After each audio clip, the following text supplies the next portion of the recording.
Covered a lot of homeless stories in the past, but have never seen such elaborate infrastructure for encampments. It starts with these makeshift steps that lead about 20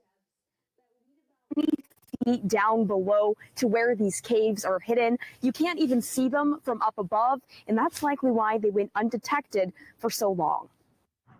Hidden homeless caves tucked along the Tuolumne River in Modesto. I like These the drone are shot. basically stairs that they made to get down to the dwelling. Tracy Rojas took us on the treacherous walk to see the craters created near Crater Avenue. And if one of these were to collapse, it would be devastating. This whole side would come down and into the water. 7,600 pounds of trash. That's how much was cleared out by volunteer groups and police over the weekend. So this was fully furnished? Yes, there was bedding, there was little things up on the mantle, lack of a better word, mantle, food items, drugs, guns. We had a hard time figuring out how they got so much stuff down in there, considering how hard it was. It's always harder to get it up the hill and get it out. Chris Guptill was one of these volunteers who says they found 8 caves in total, but it wasn't the group's first time down here. And we really don't have a known solution to deal with it. In November 2022, CBS 13 took a tour of the cleared out caves, nowhere near as elaborate as they are now. You can see the hooks on the wall. Oh, they became worse, okay. Where they had bottles and things like that hanging down. Painted pictures and even a makeshift fireplace. This was someone's home. What do you think needs to be done to stop this from happening? Well, I think we need more emphasis on the homeless. I mean, they're at the point where you can see, Tori, that they're desperate. I love how she said emphasis Modesto on the police homeless. and the city what's being done to prevent people from coming back to cave camp. The response, they will continue to monitor the area and connect the homeless to services. It was already been proven that people are willing to dig those things out. So I don't think filling them back in with any material would work. The caves cleared for now, but the neighborhood near the river feeling no real sense of peace in this problem. It's a hazard for not only the homeless who live in there, but the people who are walking up here. Get them out, mate. Get them out. Get them fucking out of here. You know, we don't want no fucking homeless near our place, you know. Pushing down the prices of our fucking real estate, you know. Bro, that was all right. Welcome back. It's the new year. I've been absent. You've been absent. We've had a few adventures. Fuck me, mate. You know, it's like I think nothing says nothing, you know, really, you know, like the whole homely feeling, I think is what, you know, I was, because I was overseas, you know, so nothing really beats the whole feeling of home. So I thought, you know, what better way to start than looking at all the new kind of real estate that is coming up by the river, you know. So it's prime real estate. Impromptu real estate. That's right. Man-made. But far out, man. Primitive living. Think about it. Like, how did they dig through it, though? That's what I don't understand. Like, how... Like, I don't think they dug through it. Genius, you know. I don't think they dug. No, bro, they dug it. No, bro, there were no caves. They made those caves. That's what my understanding is. You know, it's like they made those elaborate caves. They actually dug through. But it. I think it's because of desperation. I think desperation mostly is to blame here. The more desperate you get, the more. But you got to understand, right? Even though that person was homeless, okay, he's civilized. Okay, he's not like a homeless, like, you know, that you see over here sometimes in our country here in our city, where they're sleeping on the streets, they don't have, or they're sleeping in the parks, you know, they don't have like they're driven. These people are driven. These people, they want to get homeless, somewhere in life. These individuals, you know, it seems like they lived a civilized life before, because they had like a separate kitchen, they had like some stuff that they painted on the wall, man. And they had like a fireplace. They had like a proper fireplace. I mean, even when I was a student, even I lived out of the fucking bag. You know, when I was traveling, I would just live out of the bag as you live like a consultant. You know, basically, yeah. But this guy had a fireplace, suitcase, and everything was inside it. You know, so this guy had like a dedicated fireplace. Like if I was that level of homeless, the last thing on my mind would be a dedicated fireplace in this hovel that I dug for myself. I think this person, you know, that beachfront community, that riverfront community, you see all the nice houses like on the top. Maybe this guy used to live in one of those nice houses before he was forced out of that. You know, with the state of the economy. The economy is so bad that it's just, I was watching this video the other day It's sad, bro. where in China, which is considered to be like this bastion of like economic progress and economic strength, you have women who are as young as, I think they were like as young as 18, 19, but I'm sure they were like younger or something, where this guy just goes through like a part of Shanghai or at night, and bro, there are like women standing right next to, so there are these really prim and proper looking women standing right next to these really expensive cars that they just drove in and parked there. Basically, it's Right. it's an impromptu red light district, and all these young women who like who are accustomed to living a certain type of lifestyle, they're basically just pimping themselves out, because they just because the economy On is that just so sad bad. note, I think let's start our podcast for the day. Right. Oh, yeah. So we've got a bunch of things here to talk about. I guess Apple Vision just launched, and It I'm is the still hopeful dystopia that everybody I was think- so. Yeah, there is. Man, I saw the Casey Neistat. I mean, I'm not someone who follows Casey, but I understand his place in blogging history, or vlogging history as we call it. I think he was one of the first, right, to start this whole thing on YouTube or whatnot. So I haven't. By the time I found out about him, He already I quit the think he's game by already the kind time of I left found. YouTube now. Yeah. I think he's moved on to other things, right? He's on TikTok, I think. now. And is he? Oh, is he TikToking now? I think he's in TikTok. Yeah. All right. Yeah. So we got that. We got a bunch of AI stuff going on. We got weird shit where I mean it's not weird anymore, but AI and EV manufacturers, how they're working together. So a bunch of things. Let's look at this. Talking about robots. Let's check this one. Man, I love the lineup we have today. Actually, some of the stuff is really crazy. Let's have a look.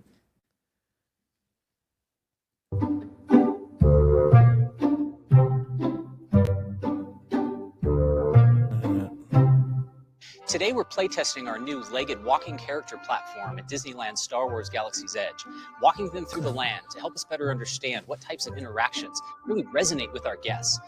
Wow. Imagineering has given us some incredible technology to play with, and we have created a lovely story around these fabulous droids in training. We're doing a playtest, and so are our characters. The way they move, the way they emote feels like a small child. So it was just about thinking, how do we create a context that can support that? They've got a few Engineers Star and Wars animators ones, I think, both at the are back. key to a project like this. Engineers are creating an electromechanical system that can physically walk and balance and move, while it's the animator's job to artistically craft and shape these movements into a personality. And taken together, this creates a relatable character instead of just a I robot. like the head bobbing. Robotic characters are a technological advancement because we have them actually learn This to guy is perform the its guy. This guy is the guy who actually came up with the achieve whole is thing. you bring them into a simulation environment and have them learn to Yeah, the imitate guy who can't speak motions much that an English is the animator one always on our right. team has specified. He's the dude. And to get our robots to walk and emote, we reward them if they closely follow the motions that our animators specify, while also making sure that they always keep balance at all times. Look at that, bro. It's By having self-balancing robots and trained everything. in simulation, we get them to perform I'm incredibly actually more fun surprised at the motions in tech what amounts to and the years of research learning that's the going into robot these robots. in just a few hours on a single computer. And with this technology, we can And make Disney's just basically inexpensive treating them 3D like printed toys, robotic basically. characters come to life very, very quickly. This allows us to Yeah, go for them from it's just early another concept form of to finish entertainment. droids in training in less than But a year. I think We this applied combined this with character platform to these their- droids in I training. mean, you don't know that this might turn out to be another whole different industry for industry for Disney, them, yeah, in the future. Yeah. The toys and where they personal actually- child's personal assistants. Yeah, and stuff man. like that, Handing they- out all these if you painted all this shit, Bro, this will be like- come on, this this is- is this is within the like- Star Wars galaxy as well. This is like a foreshadowing of Chucky from from Yeah, I mean, from that era. Because I think the other thing that could happen in this scenario is, I guess, yeah, I mean, the possibilities are endless, man. And I think it's not like just, I mean, they are thinking where the most, I mean, for what you and me or a general investor might think, like, oh, we could repurpose this for this use or that use, and this could be amazing in this environment, like a factory environment, or automation or whatnot. They are going beyond all that. They're going for franchisee, the whole Star Wars thing, the whole entertainment, the whole imagineering. The whole imagineering angle. As the title says, they're going for the whole, like, being able to build these robots and people experiencing them, and then after they experience them, if they want something for their home use, right, then they've got all these robotics in place. But the thing is, Disney doesn't have to build miniature version of it and sell it. Yeah, but the thing is, Disney doesn't have to build it. In the process of building those robots, Disney probably just figured out, like, hundreds of patents that they own now. And if somebody else wants to... Or maybe they're working with another company. I'm not sure. But they could be working with the Boston Robotics. Who knows, Yeah, I mean, they're building all kinds of robots. I mean, the one that... if you think about it, I'll reshare this. So while we were talking, another video started playing just after that. Yeah. And have a look. That was the Indestructibles, That's another one. Yeah. That's literally a robot on skates that they're trying to build. Basically, though, if you think about it, what's going on is that they are trying to do the whole, you rock up to a fucking park. Within the Star Wars galaxy, you got hundreds of droids walking around, going about their day, so that you feel that you're walking in the Star Wars universe. So I think they're probably aiming for that and interaction and all that. But the amount of patents that they've discovered, seriously. 100%. They have a ton of patents that they've already discovered. It's just a matter of who uses them and when, and that's it. Correct. Yeah. Speaking of all that. All right, so the next one is, what are we talking about next? Origin. I think that's the next one we have on the list. Yeah. So, what do you make? Yeah, go for it. What do you make? What? I'll screen share it. You give me a bit of a taste of what you think is going on here, man. Okay. So I'm guessing everybody has already. I'm guessing that people who are on this podcast, or people who are on generally when they're lurking on the internet, you've seen the very first iteration of what is known as a large action model, right? Like something that Rabbit introduced just a while ago. Remember that little company that had the little red thing that was supposed to be this one thing that actually you ask it for something, it'll go through all your apps and it'll create tasks for every single app automatically and just get whatever you want done. So this thing now, Microsoft... I've not heard of it, but I'm aware of those kind of apps though. Yeah. No, this is a device. It's called the Rabbit. Okay. And the Rabbit device, Rabbit.io or something they call it. Rabbit.io, that's the device. It's like a $300 device, 300 US and or 200 US, sorry, 199. It's basically like a Siri on steroids kind of a thing. It's basically a phone. That's how I with Siri, it's like a Siri on steroids. It's got 5G and camera. The whole idea is that particular product is like a good novelty for the midterm. But in the long term, Apple can just push Siri version, whatever new version of Siri there is that's going to come out probably. Because Apple has bought 21 different AI companies over the last year or so. Even though Apple's been quiet on the whole AI front. Apple is secretly buying all these companies. Even though Apple has been semiconductors. Even though Apple has been super quiet on the whole AI front, they have some big stuff coming. And honestly, I always predicted. I predict. Once it becomes a reality, which is the whole, Siri, man, it's gonna.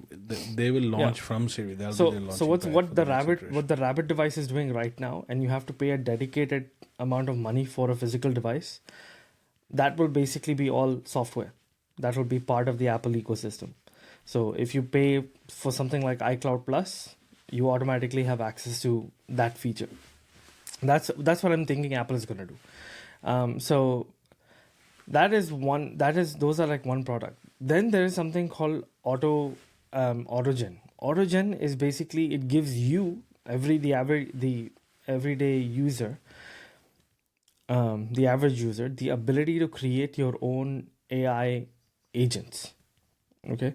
So instead of relying on something like Apple, which is extremely user friendly. If you are somebody who likes to tinker and likes to do things on on your own, this is another solution. So Microsoft has this product called Autogen, and recently I think they released Autogen 2.0, where you can tell something, you can tell somebody, or you can create an agent, and you can tell the agent, hey, I want you to go and generate photos of X, Y, and Z using Midjourney or something, and the agent will take that command, convert it into a prompt, plug it into Midjourney, have a photo generated, show it to you, and then you can then interact with it in that way. So you can build essentially your own large action model,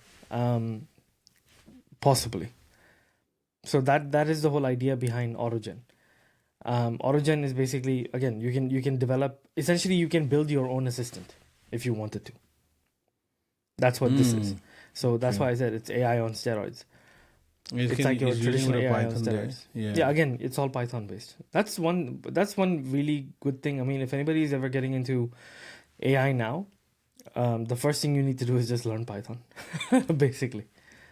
Yeah. So what's going on is that it's basically it installs Python on your computer, and then when you build the agent or whatever, it takes all that programming and then inserts it into your Python environment. It goes and finds the application that you assigned it to and makes it do the things that you want it to. That's it. Yeah, and it uses Python to do all that. Yeah, it uses Python. It's yeah, like basically. Yeah.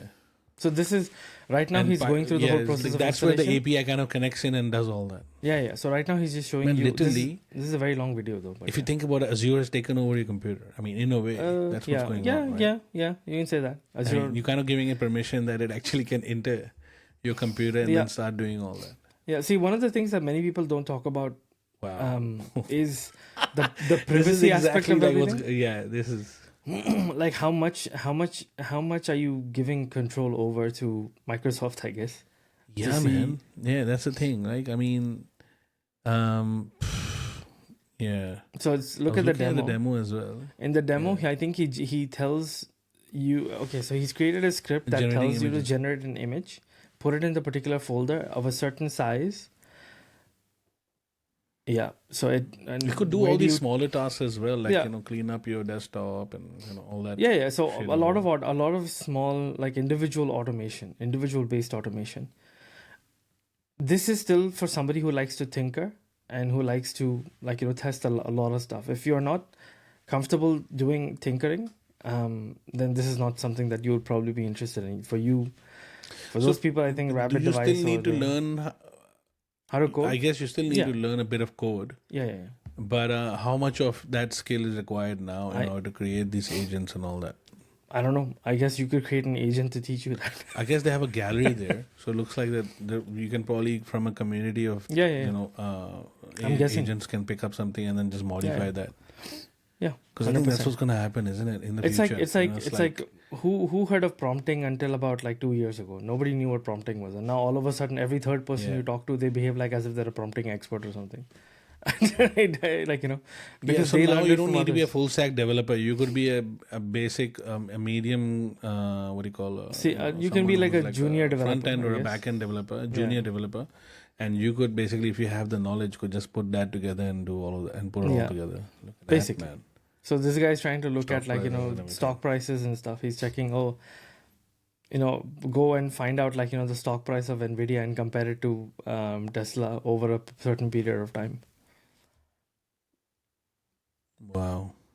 So this one he's using MATLAB. I mean, I think for workplaces this is going to be revolutionary because you could basically make your own data from a corporate point of view available. Yeah. Okay. You can create your own. You can create your own dashboard if you wanted to. You can get. You can create your own dashboard. You can just tell it what you want. Yeah. If you are ultimately, I think the only thing left to do is to make decisions, right? Isn't it? Basically. If you just have to make a decision. The only thing left to do.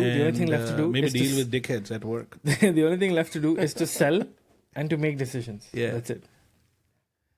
Yeah, the selling I think is still gonna be there. Yeah, computers can't sell. Yeah. Computers they can influence. Computers can influence, but they can't sell. Manipulate. They can't actually. Yeah. But But yeah, it's one of those things that I saw this and I was like, wow, this is actually next level. And again, this is not entering mainstream just yet because it's still a bit complicated. It's still a bit removed from just type in a text, just type something into a text box and it'll do the job for you.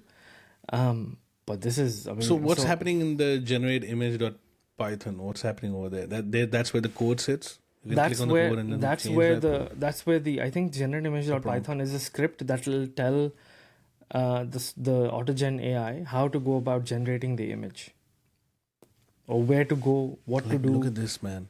Now this is like school textbook shit, you know. Look at this, man. So he's he's generated a PDF, and now he's prompting. So he's already got the scripts, and then he's prompting the scripts. You see. Historical places in London. Look at that, man. And he's going to add all those into the... And then he's going to add all that into the PDF. Yeah, but it's generating pictures. It's not real pictures, though. You know, so that that's fine. Line, it's for educational purposes anyway. Down the line. Yeah, makes sense. Big Ben is a bit crooked, but yeah. I need all this in a PDF file presentation, and boom, it goes like... In the future, the pictures are going to look so realistic. You won't be able to tell what is real, what is not. Yeah, so see, it got pictures of everything, and then it got a little bit of information about each and every location as well. Yeah, now it's I think going to pick. It's creating. Wow, this is amazing. So I mean, for most of our viewers, they're just probably scratching their heads and going like, "Oh, this looks like some Chat GPT stuff." What the fuck is this talking about? Yeah, this is not Chat GPT. This is like what if Chat GPT could actually do something. This Chat GPT combined with programming and all that. This is what if you told Chat GPT go and do this for me, and it's like, okay, I'll go away and I'll do this for you. That's what Chat GPT this is basically. Well, it's still operating in the realm of within software. It's still but now it's actually taking actions on your behalf. It's not just converting like it's imagine not just online ordering or whatnot, man. That will become way easy. Like if you're doing it from the phone. Yeah, so you can say, oh, and I think that is find me pizza or something. Yeah, but that's I think what Apple is working on. Apple is not working on creating I think that's a tool or some kind of they're creating a service, bro. They're basically, I'm sure that they're creating a tool that lets you just create shortcuts and do shit on your phone. No. They want to basically build something more like an agent or something like that. I mean, that takes actions on your behalf. That's the idea. That takes action on behalf and that generates them money as well. Yeah. Like, imagine they can open a whole shopping portal. And that whole shopping portal, they've launched music, they've launched books, they've launched TV. They just need to launch an Amazon now. That's all. Yeah, they just need to launch an Amazon or something, right? So I'm not saying they will, but I think they might. The idea is that I think that the whole thing is about the idea that they want to enable people to be able to do things in the physical world. Yeah, because that's what the whole Google thing is. If you think about it, sorry, what's the thing? Vision Pro, right? Talking about it. I guess I saw two things related to that. I didn't really pay too much attention when it launched. Casey's video, where he basically puts it on and then he goes out into the world and he actually talks to people. He sits on a train. I think it was I think that's why he's the world's best vlogger because the way he approaches, I mean, only he could have done it. Most people have bought the fucking thing, they do the unboxing and then they show it to you in their studio, They don't actually show you in real life, like, what the experience is like. You know what I mean? Like, I mean, they're not bold enough, I guess. They're not bold enough to go out in public like that. Step out there into the world and he's like communicating with people on the train and everything. I think, that was brilliant, man. Like, it was really impressive. Like, the way, I was impressed not by the tech, but impressed by his idea of like, okay, this is what the reality would be 10 years from now. So let's try how does this thing fit into that kind of a lifestyle. He actually shows it to you. And I saw the Marcus Bowney one where I think the tagline was today's tech, tomorrow's something. Basically, he's saying that it's a sleeper hit. Yeah, so I think what he's saying is that yes, it's expensive. Yes, it's like got a couple of things that are could be a few issues, but you will be, once you put it on, you will forego all those issues for the idea that this is the future, because they did that with watches and they did that with the iPad as well. I think those two products, when they launched, they were not amazing, because I remember Samsung already had a tablet, and that tablet was way better than the first iPad when it launched. I remember when Steve Jobs launched it. I think I got the second model or whatever, but when it launched, people were saying, man, it's just like the phone but a bigger fucking screen. What's the point of buying? Because obviously the App Store wasn't mature. The App Store wasn't mature enough. There's no apps for the iPad, right? So I think that is what is now going to be the game changer. We were talking about it. I mean, you specifically mentioned that spatial computing will be the future. Like, if spatial computing becomes accessible, as in it becomes, if you can go out there and buy a headset for $750 to $1,000. Yeah. That actually will sell it. Right now, Apple Vision is just way too expensive to be mass market adopted. Plus, again, the same problems. App Store, there's no app integrations, there's no App Store. There's like a whole bunch of stuff that needs to be done. So yeah, it'll get there. I'm guessing in the next 2 to 3 years, it'll be there, 100%. But at the moment, no. Still kind of. And in Casey Neistat's video, there's these parts where, like, he loses tracking. There's these because there's too much movement in the background. He talks about I think he's on a train or something. Loses tracking, and because it's on a train and there's too many things for the Vision Pro to keep track of, it just loses tracking, and his hands don't work anymore. Nothing works. So yeah. It's fun. But I think talking about apps, right? Talking about apps, that if apps are the future, the problem is, man, like, just looking from a business point of view on this one. Let's have a look at this one here. Okay. So I follow this lady here on X. I mean, if apps are still going to be the future, look at the amount of money that, look at the taxes under the App Store's new fee structure for Europe. If you make $10 million in sales, Apple cuts is, I mean, 6.2 million is their cut, bro. Yeah, I know. Assuming you have no operating cost of salary, you take home amount is $2 million after tax, or 20% of your sales. So Apple takes 6.2 million out of your 10. Okay, then you lose another 20% from that. You end up with $2 million after tax, and then that, imagine what are you gonna? I mean, what? Khayega kya, chodoge kya, right? So exactly. the whole, what are you gonna eat? What are you gonna sleep with? Fucking hell, man! Like, it's like, look at the tax, and this is online. Like, people there's estimators online. Imagine launching an app in Europe. So, but I think I know why this is. I think this is Apple. Apple is actually taking revenge on the European Union for on Europe for what they made them do with the Apple with the iPhones. They forced them to go, like, with USB-C, right? Revenge how?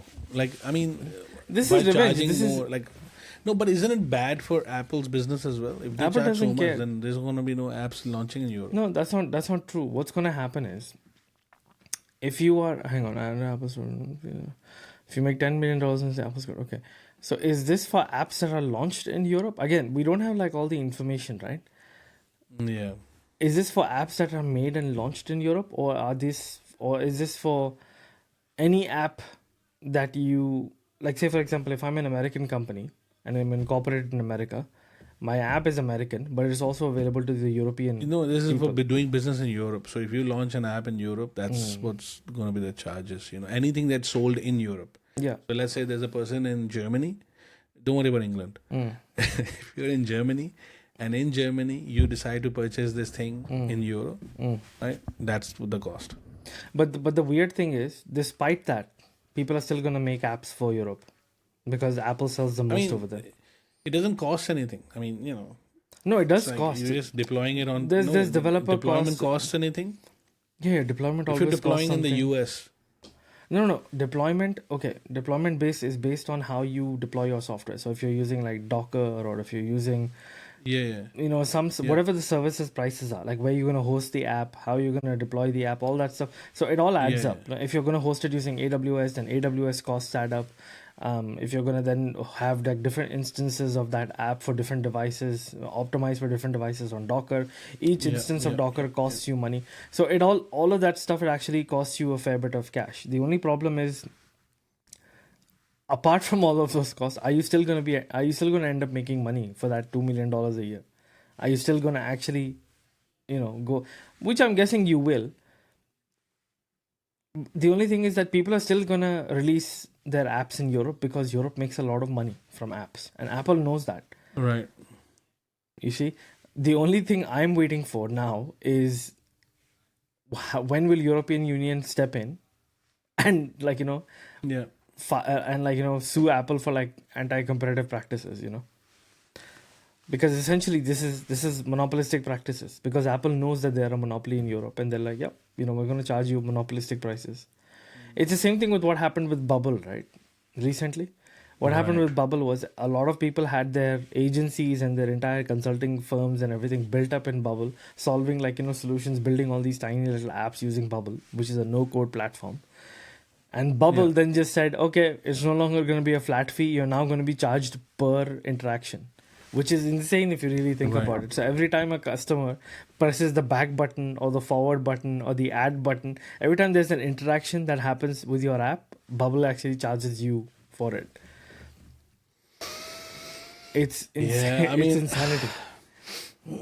It is fucking insane, man. Like, just that's why Bubble right now is facing like a bit of an exodus right now. People are just, there are so many people who are going, yep, I'm no longer like, running my app on Bubble, and they're like shifting platforms and all not. Plus, on top of that, the other major issue is that Bubble actually doesn't give you access to your source code. So you're screwed even if you want to move off the platform. You have to completely shut down your app, essentially. Yeah. Yeah, so I think, I mean, look, the Fortnite scenario is there. There's so many. This is not the first time that the App Store, has had that issue. Yeah, that's true. But I think it's just that's how it is, right? When you create all these big tech companies, right? Now the money is not in the apps. Yeah. The money is in the platforms now. Correct. So all these companies, they've now decided in the last 5-6 years that we need to become platform companies, right? Yeah. They just create a platform and everything runs on top of that. So, and in the past, I think Google was one of those companies where they tried overtaking other people's businesses, like other industries. Like I remember they launched Google Fiber like 10 years ago. I remember that. They were giving away internet for free. Like, the one-time installation cost and you get free internet. Like the whole thing, I think did not pan out. They got into it, because they were thinking like, what else could we do? It was too expensive to install. No, it's too expensive. Plus, they're not experienced enough, right? So you can't use a startup methodology to do railway, to do oil, to do infrastructure. To do fucking, you can't do startup infrastructure is not infrastructure, possible, right? Yeah. But I think that Elon is the only one who's been able to use the startup mentality to do things like, But let's be honest, Elon didn't actually do it. Somebody else did it. Elon just came and bought it. That's what happened. But this is money, bro. I know. Without money, this is not going to happen, right? Yeah. So the thing is that a lot of people say that, he didn't. And one more thing you got to understand. Even he says. Yeah. No, but he says that. But Tesla is in trouble right now. Tesla is in trouble right now. Tesla is in massive trouble right now, isn't it? Tesla is always in trouble. It's always in trouble. It's always in trouble. It's one of those companies. It's always in trouble. Like Twitter is in trouble. Facebook is in trouble. I mean, you saw the whole Zuckerberg thing, the trial. Yeah. Bro, fuck, man. Like, it's like. Usne bola ke baap, like there's no point arguing with this guy. Like that guy, man, he had a whole step-by-step plan. He's one of those career politicians. Like that guy who was sitting. I know. And he was asking, so are you going to apologize? Like, are you going to do that? So like he had this whole like, all right, step one, I'll say this and he will say that. And then I'll grab him by the balls. I'll say step two. And then he had a whole plan and it just worked out perfectly fine because I could see that same pattern with the TikTok CEO. The way he starts with them. Like, all right, so, are you an American citizen? Are you saying that this incident is not actually something that can actually occur on TikTok? Yeah. He's like, no, sir, just I'm because not he did that. not answer, just because the TikTok CEO, Zoo or something, what his name is, he did not answer a certain question. He knew that this guy is been told not to answer this question, right? So then he goes for the second one and the third one. So like he basically digs in and he got stuck. The senator got stuck. At the point when he tells him, are you, a part of the Communist Party? And he goes like, no. So, and he kept repeating that, no, I'm Singaporean, minister, right? Senator, I'm a Singaporean, right? And he just got stuck on the whole, I'm Singaporean. And then he got stuck on the whole like, You're a all right, so you're communist, not you're a related to communist, China, you're a you've never been to communist. China, what is your relation with China? Like the whole thing just became China, and then that just fucking derailed the whole thing. Yeah. It's like, But so that's you could like see that's like classic American politics, right? Even during That's the classic Hollywood, American politics, yeah. What if you okay? Come on, let's say Godfather Oppenheimer. Part 2, bro. Oppenheimer, bro. This is Oppenheimer, basically. Oppenheimer, It's like they were so worried about him being communist or having affiliations to the Communist Party. They just didn't care that, dude, this guy helped you No, build I think your atomic bomb. they buried him. No, I think the thing is that he went on this whole apologetic run, right? Where he tried to tell people that, what we did was wrong. And they buried him by saying that, what? He's a communist. That's it, mate. You're a fucking commie bastard. So, all right, talking about that. Let's jump on to, this. I've not listened to Jeff Bezos' podcast with Lex Friedman, but there's a clip from it. So let's watch that.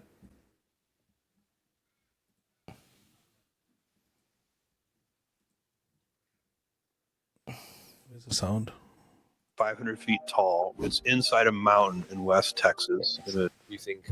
Can you explain what the 10,000-year clock is? 10,000-year clock is a physical clock of monumental scale. It's about 500 feet tall. It's inside a mountain in West Texas in a chamber that's about 12 feet in diameter and 500 feet tall. 10,000-year clock is an idea conceived by a brilliant guy named Danny Hillis way back in the 80s. The idea is to build a clock as a symbol for long-term thinking. It ticks once a year. It chimes once, every 100 years, and the cuckoo comes out once every 1,000 years. So it just sort of slows everything down. It's a completely mechanical clock. It is designed to last 10,000 years with no human intervention. So the material choices and everything else. It's in a remote location, both to protect it, but also so that visitors have to kind of make a pilgrimage. Can you explain what the 10,000-year Pause it for a second. So this is okay. Hang on. Let's just get to this. I'm a guy who likes watches.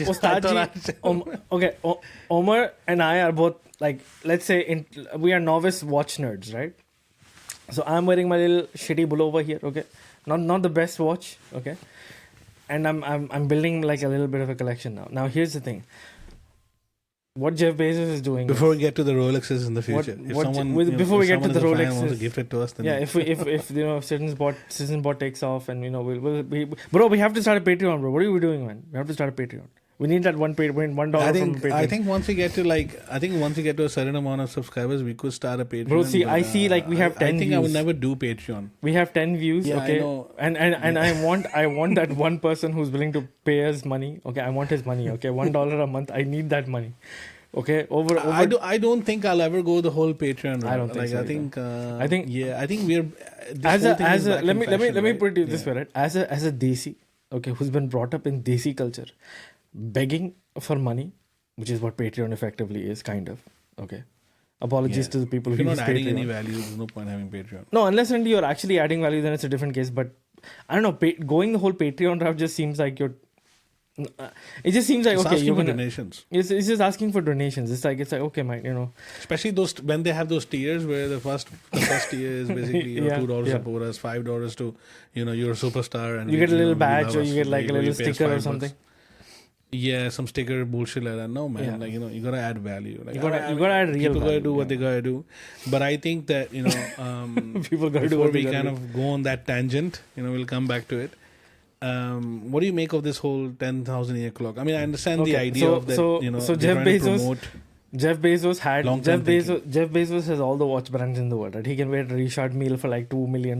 He can wear like freaking anything. Yeah. Now he's like, all right, what is a watch that only I can wear? Nobody else can. I mean, he's not gonna buy the 10,000 clock, but 10,000 year clock, but definitely. I'm sure he's invested like big bucks into it. He's probably got his name right up there, like Jeff Bezos. Thanks to our patrons. The fact that he knows that detail.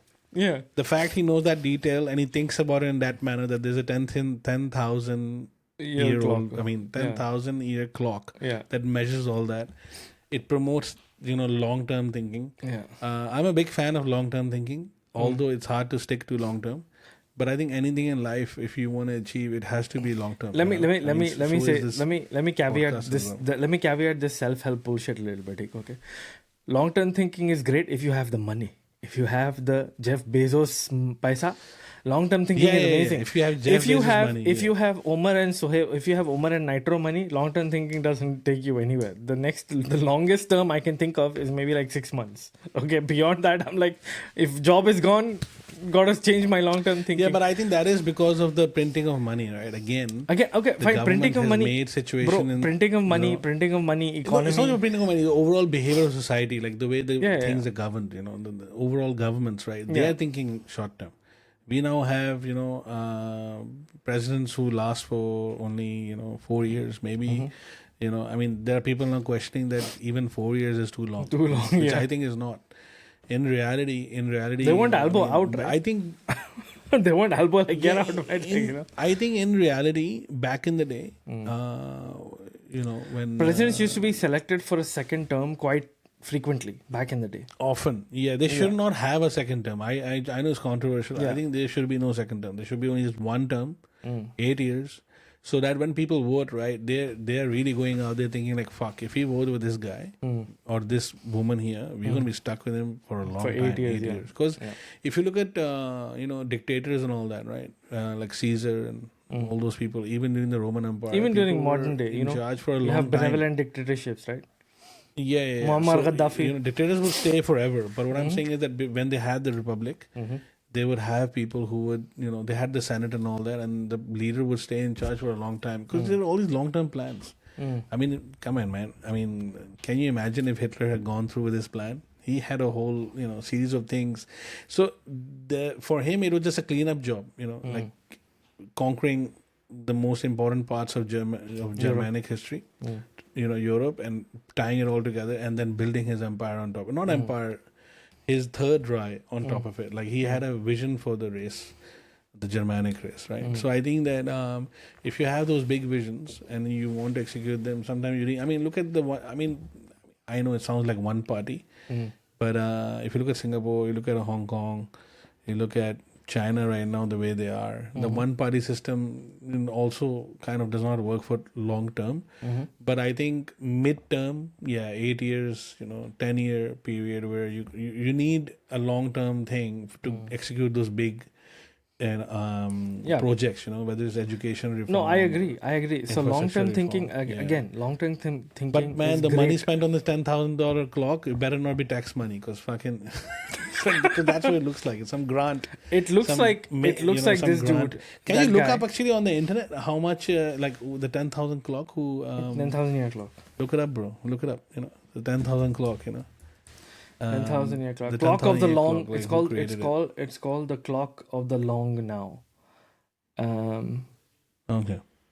It's a mechanical clock under construction that is designed to. Blah blah blah. Hang on a second. Let me just share this stuff while we're going through it. Otherwise, people will be like, what's going on, brother? All right. So I'll share this. Here we go. So we are clock of the long now. I'm gonna zoom this in a bit so that everybody can see with their aging eyes.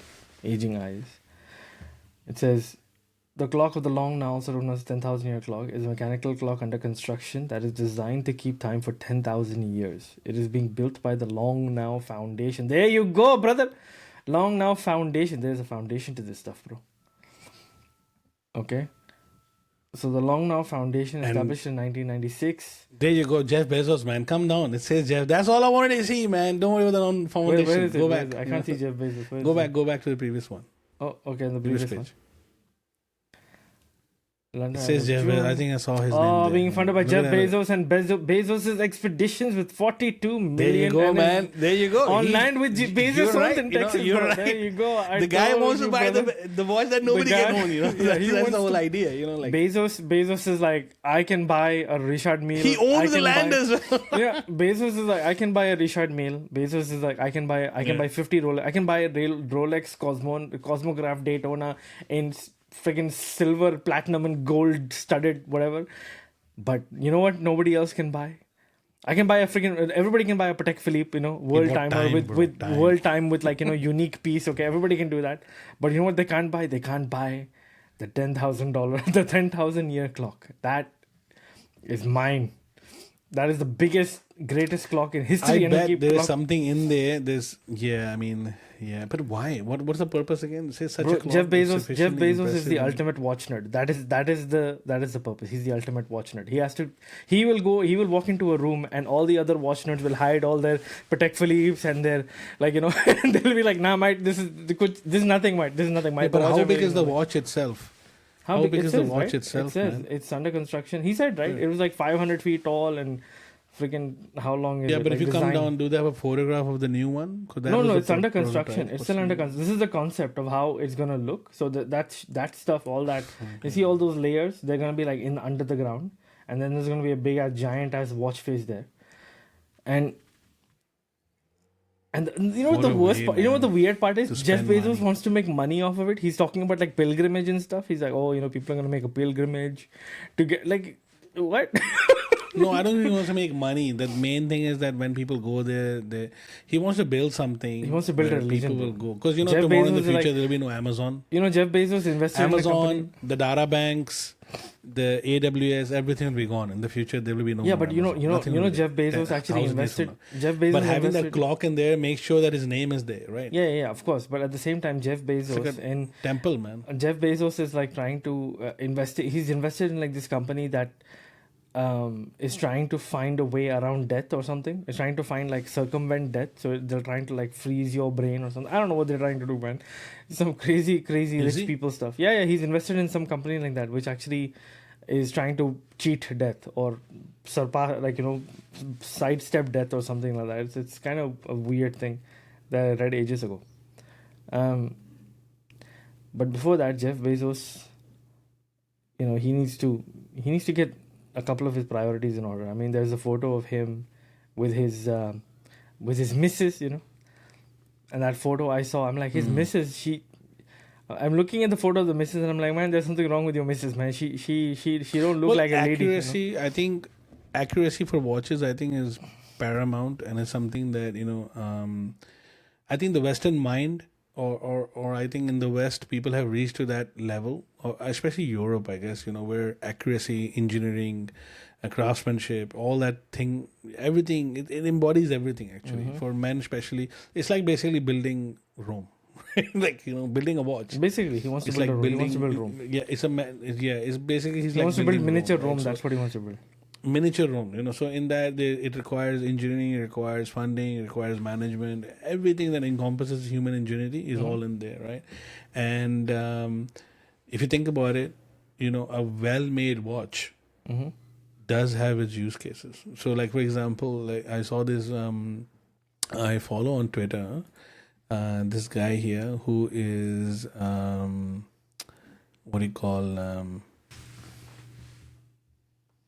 Morbid Knowledge. Morbid Knowledge, yeah, that guy. I know who that guy is, yeah. Yeah. I'll just stop sharing. Yeah. And he basically, shares all these tidbits from interesting, like weird, creepy tidbits from the past, right? So, like this one here, some guy killed a fella who's wearing a Rolex wristwatch, and I think that's a Datejust or Oyster Perpetual. No, it looks like it. It looks like it. And you have to click on it to see what it is. Yeah, let's have a look. It's hard to tell, an OP. man. It's an Oyster Perpetual. It's probably a Perpetual. But it's a really nice Perpetual. It's got gold and stuff, yeah. Yeah, so this was in 1996, okay? The guy killed him, and I think he weighed him down with an anchor over and dumped his body in the sea. And then they were basically able to find the killer because of the movement of the serial number, at what time he actually died, okay? And look, it says here, the British police were able to determine the date of death by examining the date on watch calendar, and since the Rolex movement had a reserve of 2 to 3 days of operation when inactive, and it was fully waterproof, they were able to determine the time of death within a small margin of error. Walker was apprehended shortly thereafter. Walker was found guilty, right? And so life sentence for murder. So hang on. So the lesson here is, when you kill a man who wears a Rolex, steal his Rolex as well. Take his Rolex. Don't kill a man. Yeah, steal it. Take his Rolex too. Yeah. If you kill a man, don't let it be with steal it, right? Or don't kill it. Or don't attempt the killing. Or don't attempt the killing. Just don't. Don't if just you're gonna don't kill do someone, it. make sure, If you kill someone, you Don't see do a it. Richard Mille or you see like one of those high-end watches on his wrist. Just either take the watch or just because don't kill him. bad design. I was watching this documentary about design. I think about industrial design a long time ago. I think there was one on Helvetica. There was a documentary on Helvetica before, and the same team that made that documentary, they made one. They on made industrial Abstract. design, okay? They made Abstract. Abstract is also another one. One of them, I think, and there was a famous designer in there, and he says that you don't realize how bad design is until like a badly designed toothbrush. When you put it in your mouth, you'll realize how bad it's designed. Yeah, basically. And I think at the moment, right, I've not been covering. I did not bring Boeing up for this one here. But man, there's a lot going on about Boeing. And Boeing. I don't have a fear of dying, but I have a huge fear of dying the wrong way. You know what I mean?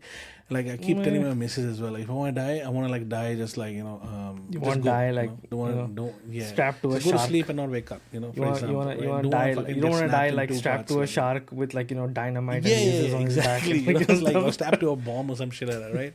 It's like I was looking at this one here. The Japanese. Can you see this one? Key.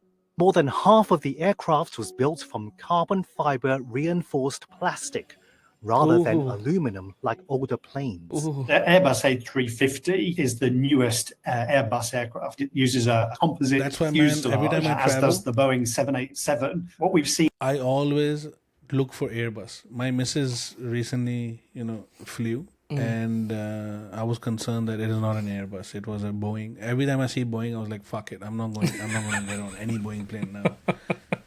Because here's the thing. Hang on. On Netflix, there's a documentary as well. Hang on. I think it's about the 787. Yeah. Hang on. The Boeing, right? The only Boeing that is like. Why is there a thumb next to your head? Okay.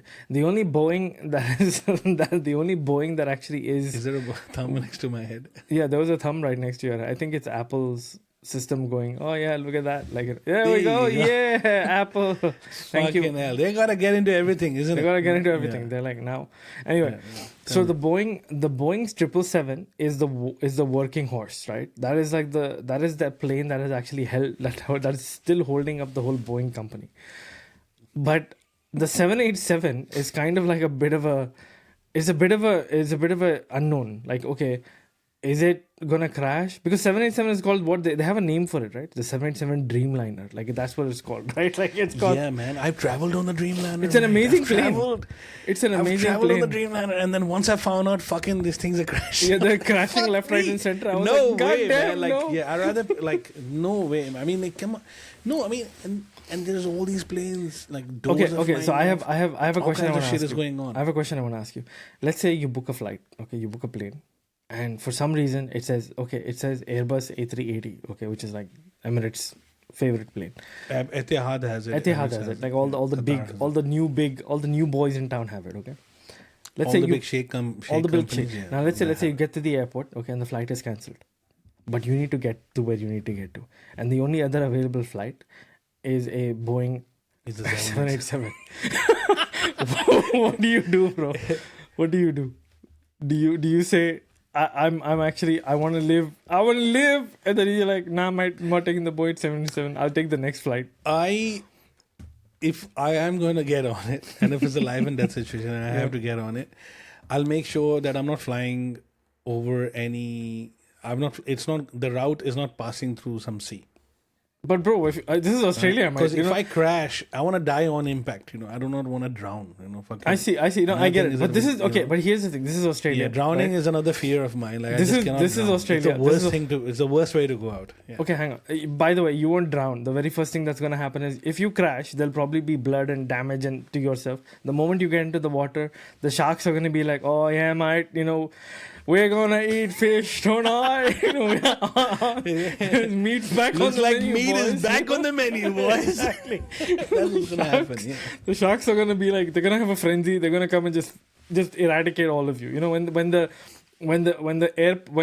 other companies, they send the investigating team to come and look at you guys, they'll be like, man, we can't find anything. Nothing's been found. Everybody's gone. Okay, that's what's gonna happen. So knowing all that, knowing that I've given you another bit of a nightmare. So let's say this is Australia, right? To go anywhere from Australia, you have to go over large quantities of You water. have to go over. So large will you quantities still of step on the 787 then? Will you still be like, okay, I have to get onto this because, in Pakistan, something's happened to my parents or whatever. I need to get onto this flight. But the likelihood.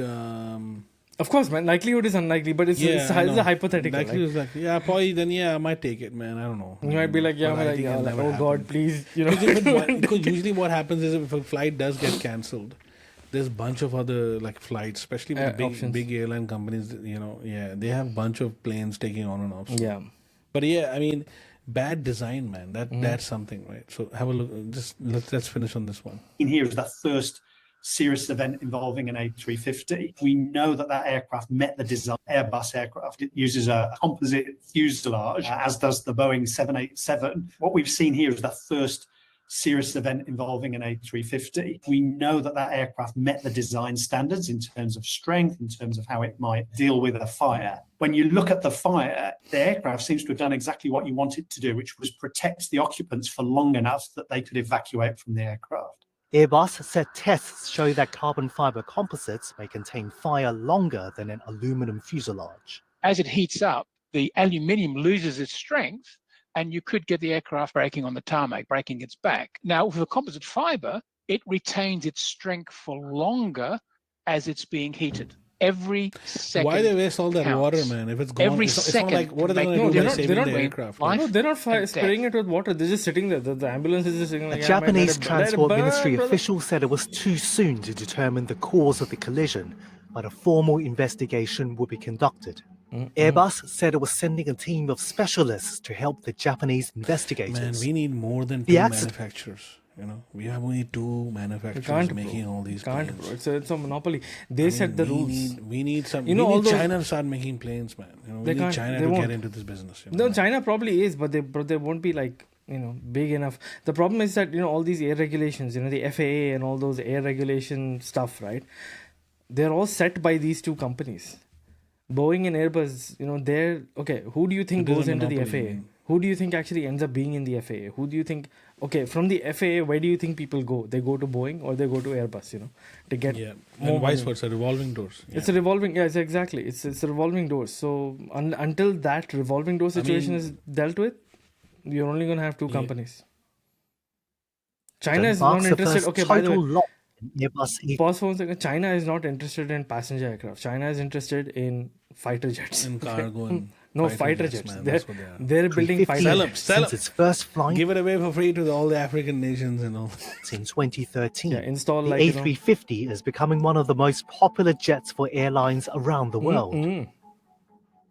Experts say there are important lessons to learn from the Haneda crash. For anybody flying, no fucking doubt, man.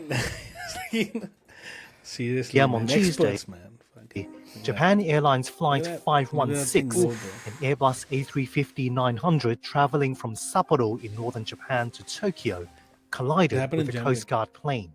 JL516 was burning on the outside. Oh, nice. But it's comfortable on the inside. It was not yet burning on the inside, and so the race to save its passengers started. The way an evacuation usually proceeds is that once the plane has pause come for a to second. standstill, It's very okay. The Japanese people are so polite. They're so well mannered. Yeah. The plane is burning on the outside. Everybody can see the flames. And there's smoke coming on the inside. Recording videos and just they're sitting there. No, they're sitting there. They're all still sitting in their seats. That's one thing. Okay, number one. Yeah. And number two, the air hostess. Indian होते उठ के बैठ उठ के खड़े होते क्या हो रहा है? It was like क्या कर रहा है? निकाल उसको पायलट को बाहर. It's like that's what will happen. It's like, but I mean, look at that. Oh my God. Like, look at this. How calm these fuckers are. How calm are. everybody is, bro. I would be very calm in that flight too. I'd be like, oh, these people are calm. I'm calm, man. No worries. Like, it's like that meme, you know. It's like that meme. Everything is on fire. You're just sitting there going like, yeah, it's fine. You know, it's all good. Yeah, so I think the last bit here, look, we had there's not much to talk about the Apple Vision Pro, seriously. No. We don't, we're too poor, we don't even have the fucking, yeah, even if we had, I think it's hard to even do a review of Apple Vision Pro. Yeah. it's not like an iPhone. There's nothing to relate to, right?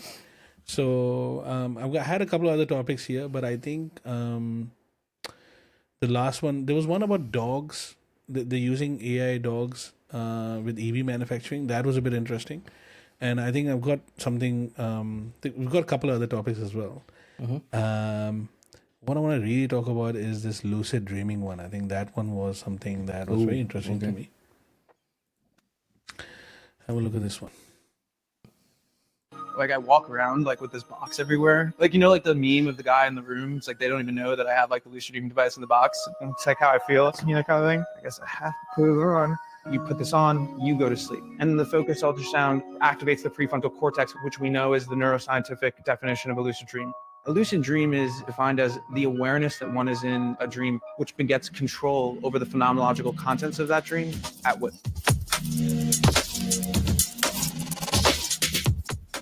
So about 55% self-report having had a lucid dream at least once in their life. A smaller percentage of those people have a more regular cadence. And I was part of that lucky second group. So I had my first lucid dream when I was 12 years old. You know, I woke up from that and I was like, oh my God, what the, Hagrid didn't pick me up on my 11th birthday. So like, I'm feeling a little weird. I've never heard anyone talk about this. And so I didn't really tell anyone about it, but I found like early internet forums where people were talking about this experience that they had in their dreams. And I was like, oh, that's what it is. It's a lucid dream. And then in college, I wasn't very keen on going to class. I got really into the work of a gentleman named Dr. Stephen LaBarge, whose PhD in 1988 at Stanford had really kicked off the cognitive scientific and neuroscientific study of the brain state. And moreover, he had developed a number of different techniques that you could do, reality checking, mnemonic induction, dream journaling, that would increase the chances that you would have a lucid dream. I got really into that. Probably at my zenith, I was having 2 lucid dreams a week. But then you enter the real world, right? And it's just a hard thing to maintain and kind of dropped into the regular average. I've done a number of things in my life. I was kind of hopping around. I'm kind of a hopelessly curious person going like an inch deep and a mile wide. And I was like, okay, simulation technology and machine learning technologies, in 2022, found transcranial focused ultrasound and this neural transformer architecture, which has really made this all now possible. Simulation architecture. The prophets had their dreams, their prophetic dreams, which is where they derived their insights. Whether it's Abraham, Muhammad, or Buddha, these prophets were seen prophetically. It's like. So I thought, well, what if we can give that to anyone? And that's why the name of the company is prophetic. The stock is gonna go up like that, bro, like this. Think about like what if the world has, giving you the how the world has been transformed by stealing that fire from God.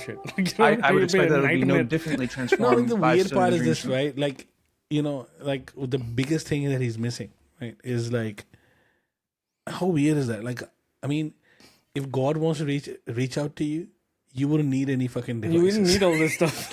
Exactly. And like by putting on that device, you're not going to be able to touch it, like get in touch with God, mate. Like that's not the way. There are already methods to do that. But no, but people, this is like quick fix, right? You just put this thing on and then you're in touch with God, brother. Getting good with God. Basically, this whole tech video he explains, which make it right? spatial and temporal qualities. What is going on? There's all these diagrams, right? So but he's not selling you the actual diagrams as to Yeah. No. The headset is there. He says you put it on, you go to sleep, okay, and then you click this thing, and then that's it. Look at this. You put it on, and then you go. It's gonna. I mean, this is all the tech behind it. Basically, explain to you that how the signals and what it'll do is basically it'll stimulate your frontal cortex. Say signals. It'll stimulate your head, your brain, to be in that state where you're more likely to have lucid dreams. So.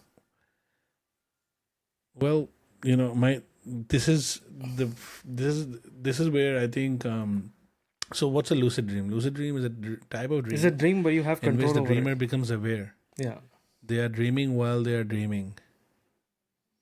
You never had a lucid dream before? They're aware that they're dreaming, basically. Have you ever had a lucid dream? But I didn't try to control it though. I had so many lucid dreams when I was younger. I used to constantly. I would be like, I get it from from time to time. I experience them as well. Yeah. But I'm not a big fan. I'm not there to make the story. Like you tell me, it's like I'm exactly. It's like, you tell me, bro. I'm not really there. I have no interest in controlling my dream. I have no interest. But usually, I think it's like when I'd had a lot of water to drink. I can time it. I know how to get into a lucid dream. So you just drink a lot of water, and you go to sleep. And then what happens is that if by chance you are dreaming, because you need to go to the toilet to take a piss, You have to wake up. It'll disturb you, and mentally your brain will start waking up a little bit, where you're within the dream. You need to go to pee, and the laziness is there. The right temperature needs to be there as well, which is kind of cold. You don't want to get out of bed, and all that stuff. Kind of laziness, kind of everything comes into play, and that's where the lucid dream begins. Because you're kind of like. You're like, you know what? Like, I'm gonna wait for the ad break to come before I then go to I'll the get toilet. up Like, and you're go. sitting there, and you're like, you know what? Like, yeah, let this thing finish, and then I'll go. Because so you're holding it in before the dream kind of comes to its end or whatnot. So that's kind of, in a way, that for me, that's lucid dreaming. That's how I induce it. But everybody's got their No, own way of. that is not the that is not. I think you can. There are a lot of ways to get into that. That is I'm not sure the standard there's a lot definition of lucid dreaming, the one that you illicit experience. methods, yeah. Unfortunately, Yeah, what is that? The standard of lucid But I know dreaming. I'm in a dream. No, But that's I'm not in a dream because I need to go to you're the in a place, but I'm dream. not. Yeah. Yeah, you know you're in a dream, and what you can also do in lucid dreaming is that you can also You can control you will be in that state for a very extended period of time. Like you can probably wake up, sleep at night, start the dream, be aware that you're in a dream, and carry on that dream all the way until you wake up in the morning. So that's a very, very long sustained. That's basically what a lucid dream is. So when I have my lucid dreams, I would actually go to sleep. When I would get into a dream, there would be a point in the dream where I'm like, I'm in a dream. Like, why the hell do I care? I'm in a dream. And then, it's kind of like the Matrix, I can then alter the rules of the existence. Like I can make myself jump higher, I can fly, I can do whatever the hell I want. That is what lucid dreaming is. You basically control the world and the physical rules of the dream, essentially. So this device, it uses AI to do that. So what role is AI playing? That I didn't understand. I think AI is just trying to figure out what your brainwave pattern is like, and based on the brainwave pattern you have, it'll try to, I don't know, send signals or whatever. I don't know how that thing works. Is it trying to send certain signals or like frequencies into your brain to make sure that you are in the right state? So it's choosing how. Yeah. It's learning from how you. It's learning from your normal brain pattern, and then it's then applying the opposing pattern. It's like sending it out to you to make sure you get into that lucid state. Interesting, the but whole idea of how much is it going to cost? Yeah, is it but going to be like $500? This whole idea of, I think, building devices, building tech, that kind of. I mean, tech has always been about, especially in the consumer space, the tech has always been about making life easy or adding value or productivity or whatever the fuck Okay, you want to call it. I'm going to say something right now, but don't laugh, right? Okay. Yeah. Recently, my brother, who's like a doctor and who's a bit of a health nut, he convinced me to actually buy a $1,300 Philips water filtration system. Okay. Right, I can already see Omar's face going like, what the hell? Where are you going with this, man? No, I'm just saying. We think that when these I've been looking for a water filter system as well. Yeah, so this thing is basically a big giant machine. It looks like a giant coffee machine basically. So it sits on top of your desk. Okay. It's $1,300 to start, and then every year you have to replace the filter, which costs like $280 or something, $230 or something. So it's actually a pretty decent machine. Okay, it's called the Philips Aquafora or something like that. But what I'm trying to say is Aquaporin, Philips Aquaporin. What I'm trying to say is that when these kind of devices come out, like this dream device that this guy is selling, we think it's the most ridiculous thing ever. Okay. But imagine if you're the kind of person who suffers greatly from nightmares or something. Okay, you have really bad nightmares for whatever, or somebody in your family passed away, or somebody close to you passed away, and you're just not able to sleep, or and there could be a device to fix it. Yeah, it's basically a device that will help you just attain normal function again. And not necessarily give you lucid dreaming I think water capabilities. is the quintessential thing that needs to be fixed first. Yeah. I went to Pakistan, bro. Water is a big issue there in that country. Okay. If someone can find a way to, create a filtering system where it just uses your normal tap water and filters it. So have a look at this. But the only problem is in Pakistan it's not scalable because they're really expensive. These machines. Yeah, these machines are expensive. Like so this fucking is 1,299. This is in Australia. Okay, and this machine is like the bee's knees. It came out a few months ago, so it's a very new machine. So what does it do? Reverse osmosis, is it? Reverse osmosis. and it also has. So here you go. Have a look at the video. Then this is probably the best way to go about it. So it does hot and cold as well, huh? Yeah, it sits on the countertop. It has this like protein, whatever. I don't know how much I want to believe this, but so your brother's already got it? Yeah, my brother already bought this. And he's ordered it. Used it? He's ordered it. Does it take out fluoride? Does it take out fluoride? It takes out fluoride. It takes out like a whole bunch of stuff. It'll give you chilled water. So it says 99% whatever removal, right? So can you go back to that slide? Yeah. So here we are. Yeah. Harmful substances. So don't tell me you have to buy a fucking filter every year. Oh, you have to. Okay, it removes all that. Yeah, it removes. That's amazing, bro. That's amazing. And then it does that. So it has this filter. You see it in the very beginning. You see that is the filter that comes out. It comes into the machine. And then you just it also UV cleans your water and stuff. UV sterilizes your water. So no nasties whatsoever. Wow. It gives you hot water, cold water, chilled water, room temperature water. And what it does is it has a 6-liter tank at the back. Okay. So it does like all these different. So it has a 6-liter tank at the back.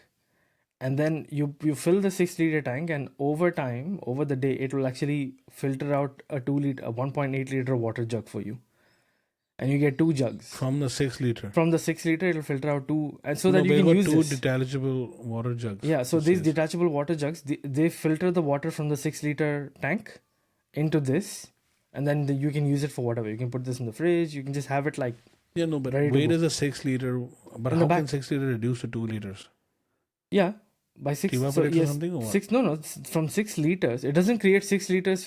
From 6 liters, it doesn't create 2 liters. It just uses this water to filter it out. And then what you can do is you can just keep adding to this as well. So it's not like you're restricted to that 6 liters. Say. But yeah, it's pretty good and pretty. Bro, like I saw this and I was like, this is where you should be spending your fucking hard-earned money on. Exactly. So I saw this and I was like, God damn, son. Because I was after a solution for a very long time, and the only solution available was the undersink. You have to buy those things. Is there things. one without cold and hot? Because I'm not a big fan of the whole cold and hot thing. I just want water for storage. I just want water. Unfortunately, no. This whole cold and hot thing, I don't know. Oh, actually, I think there is one. Because eventually that shit will fail. Because that'll probably be cheaper as well. This one, I think this is the one. The black one right here.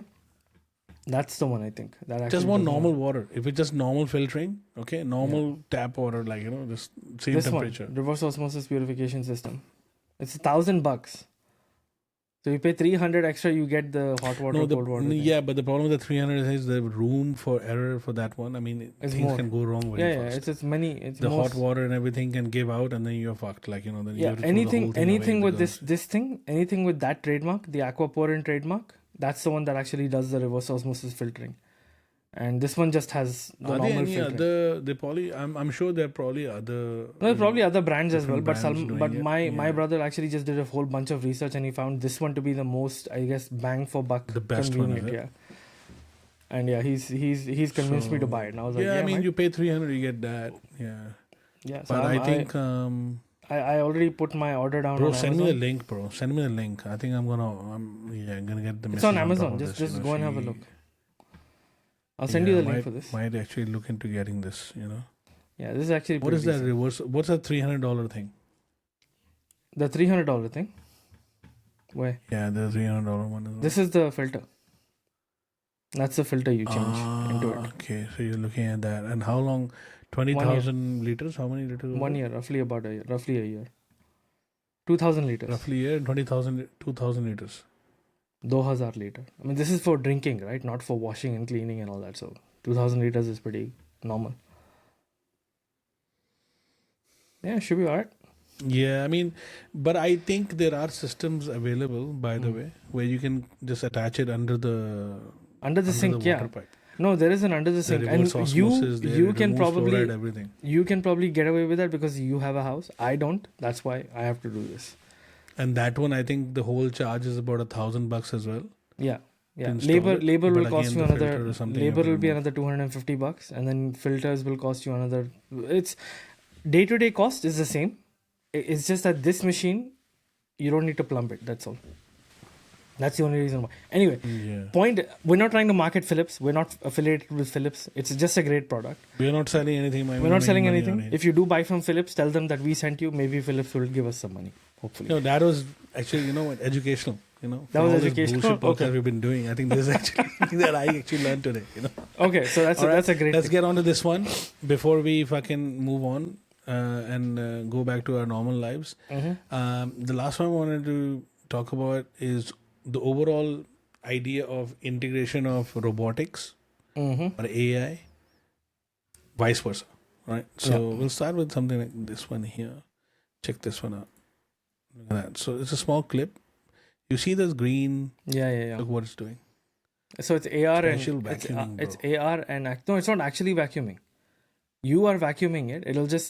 You're wearing the headset. But it's just tracking where you not have vacuumed. Yeah, where you have vacuumed and But where the you thing haven't is this, vacuumed. now you have to fucking wear that headset though. Yeah, I know, bro. I know. It's Imagine already a if pain my in the glasses ass. could do that. It's already a pain in the ass to just take your vacuum out, Vacuum plug in it the first place, all that man. stuff. Yeah. Yeah.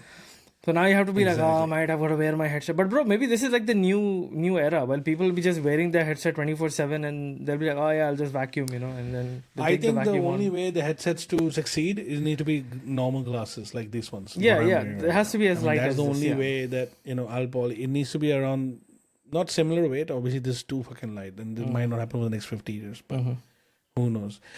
I was actually looking at the deployment of Amazon's robots, man. Check this one out. So Amazon, if you look at this video here, The warehouse robots. look at the warehouse robots that they have built, right? These are the robots that at the moment are working alongside and people working at the Amazon warehouse. Yeah. Look at that, man. So you got your different. They have different kinds of robots. They have the robots that actually carry trays. They have robots that carry packages. There are robots that actually pick and pack. Yeah, And they then do they a whole got bunch this of stuff. shit Yeah. here, man. Look at that. That's look like a fucking one of those Disney robots. It's like, Yeah. It picks up all these crates and puts them around. And Yeah. look at all these different kinds of robots that they've built, right? If I look at their deployment, they have about 750,000 robots already. And they went from 1,000 robots in 2013. I think, what's the name of that Top Gear fella? Clarkson? I can't remember his name. Jeremy Clarkson? Yeah. He did a video, I think, where he talks about the robots that got deployed at that time. And he also talks about the drones that they were, I think, experimenting with. But look at the ramp up. Yeah, it's insane. Yeah.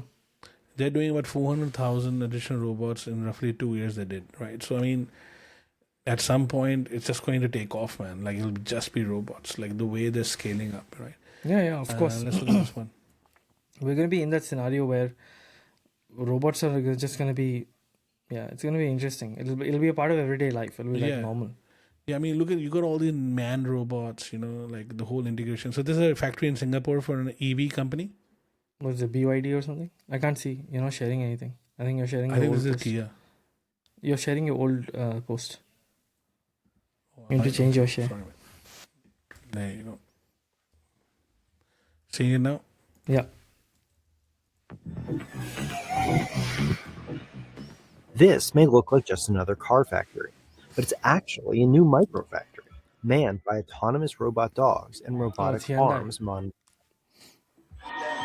Yeah, and It's Kia. designed to change the way cars are produced, and it's been built in the heart of one of the smallest and most expensive countries in the world, Singapore.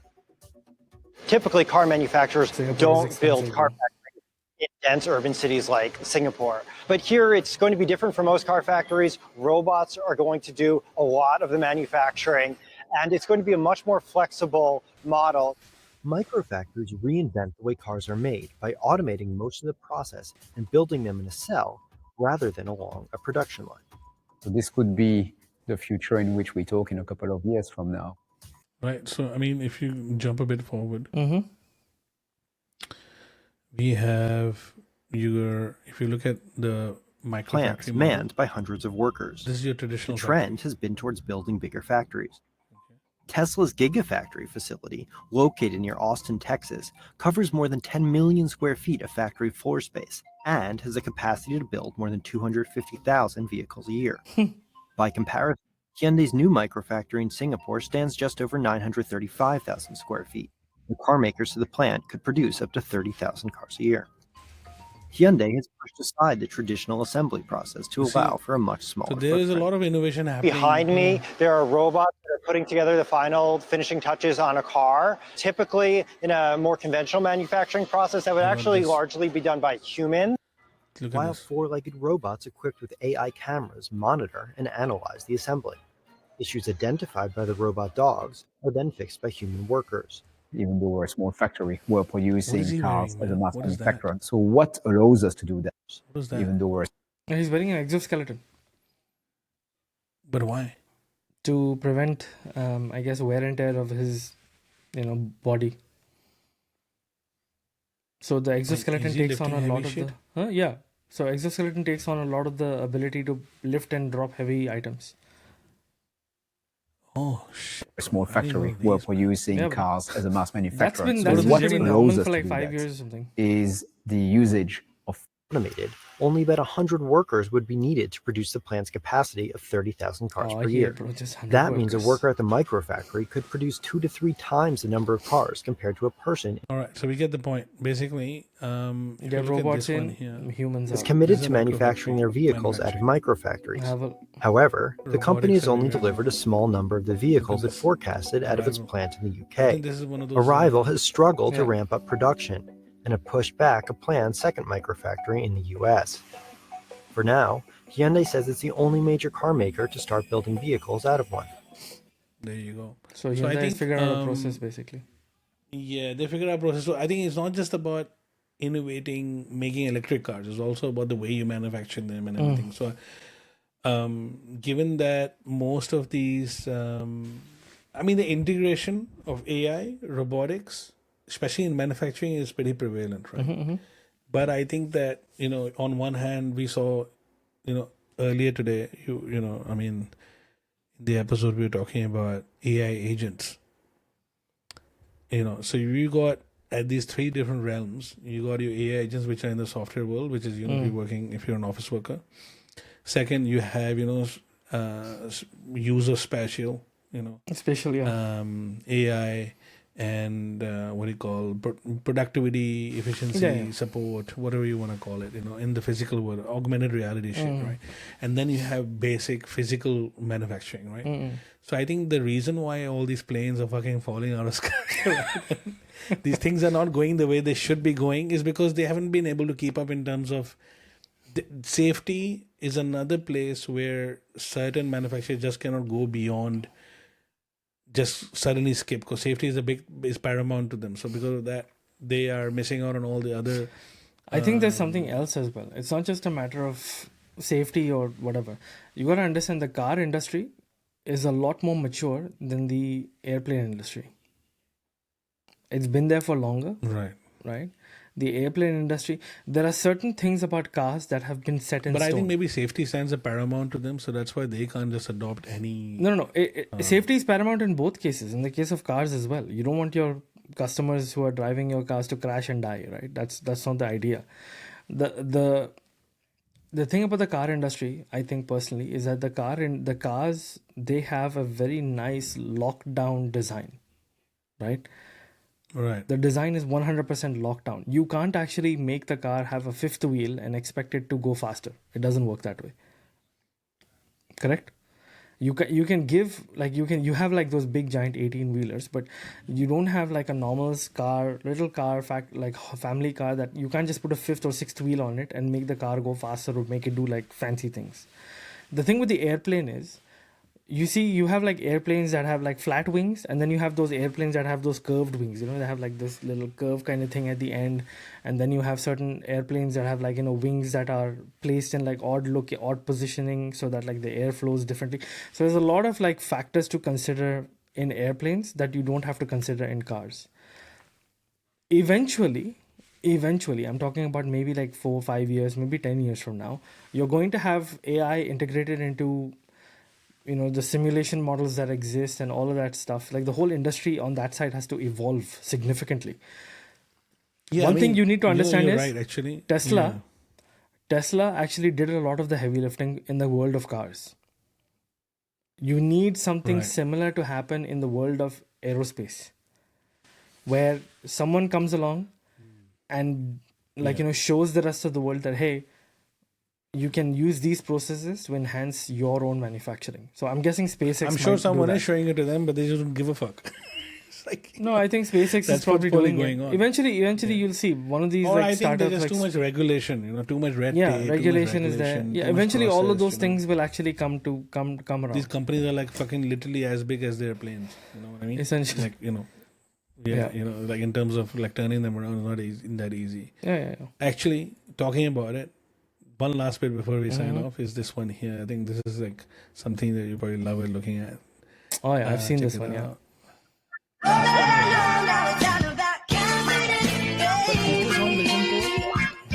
That's what I'm thinking. Or is this just a demo? I think this is just demo. So imagine watching TV like that or watching sports like that. You know I think this is just television. I don't think this is real. It says Vision Pro makes this a reality, so it could be real. Who knows? But yeah, this would be good. Yeah, but I understand how the world of sports and all that can be enabled. It's all about apps now. Yeah, it's all about app. I think that the era of $1 million apps is now over. Millions of dollars worth of of cost to develop apps. I think is going to come into the whole spatial computing side of things. I think the power, the idea of using the cloud and offloading your processing to the cloud and streaming all this information. Basically, your headsets will be just streamers because everything will be just in the data center. Everything will be just happening there. Yeah, but it can't just be streamers. Your headsets need to actually your headsets need to still do some amount of computation. There has to be some edge compute functionality in your headset, because if you don't have that edge compute, I think the way it would be is when you issue commands. Like you want to basically change the layout or what not. No, because think about it this way. Think about it this way. What could happen, and this is possibly something that Apple and everybody's probably already doing, is that your edge compute unit could be a separate unit. So you could have a headset that just does the streaming bit, and you'll be limited to a certain number of apps. The separate unit sits somewhere in the house, you mean? Yeah, and the edge compute unit could be something that you buy separately. And there could be different providers that give you different features or whatever, and you just hook that up into your headset whenever you need to use that feature. Majority of the time it'll just. But let's dismiss the idea that we're never gonna ever use like a big giant box filled with computer parts that will actually do something for you. That's never going to go out of the way. There's always going to be a sector of the market which is always going to go for that cutting bleeding edge, and for the cutting bleeding edge you always need a big box filled with graphics cards and GPUs and CPUs and all that stuff crammed into like a tiny little space. The size of the components might become smaller. The amount of all that processing and the headset sitting on top of your head, that's kind of causing me all nausea. This not nausea, the whole, I don't want to sound conspiratorial, but man, fucking, what is the impact it'll have on your head? Like you're sitting so close to, I saw that Andrew Huberman video about how testosterone development drops. Yeah, when you have your phone right next to you. Your sperm count drops if you have a phone just around your body. Yeah. Close to your body. So imagine that shit sitting on your head, man. What is gonna do, man? It's okay, bro. We'll all of our children. Lucid dreaming, mate. That's it. You'll stay perpetually in a dream. You'll never fucking get out. In the dream. You'll never get out. That's right, man. Like Inception. You'll never tell the difference. That's what's gonna happen. Yeah, you'll be in the Matrix, bro. All right, man. And then they'll use your body heat to generate. Maybe we already are in the Matrix, man. Maybe we are. All right, man. We'll talk soon. It was a great, it was very refreshing actually to do this. I miss doing these sessions. So yeah, until next time, bro. Until next time. Peace.